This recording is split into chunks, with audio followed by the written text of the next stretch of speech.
Сәлеметсіздер ме, құрметті ата-аналар? 8-ші сабағымызға қош келдіңіздер. Бүгін бізде Л, М, Я әріптерінің кіші әрпі. Элементтер өте ұқсас. Жақындатып көрсетейін.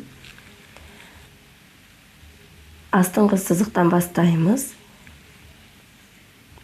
Осы торкөздің ішіндегі жоғарғы бұрышына апарып, сызықтың бойымен қайта кері түсеміз.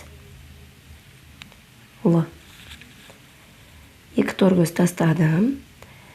Астыңғы сызықтан жоғары бұрышқа апардым. Сызықтың бойымен қайырамын. Тағы да бір рет. 1, 2. М әрпі дәл солай.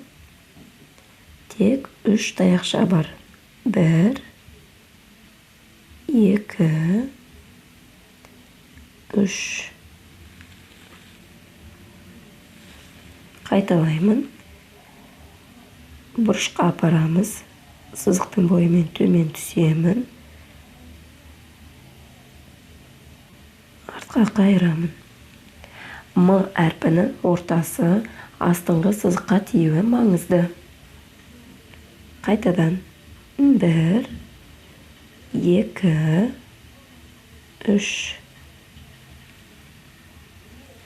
Я әрпі кішкене өзгешелеу.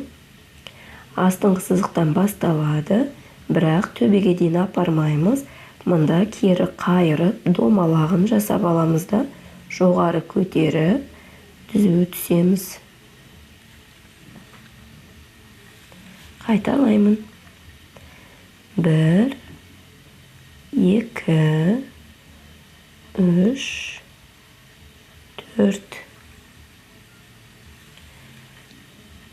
1, 2, 3, 4.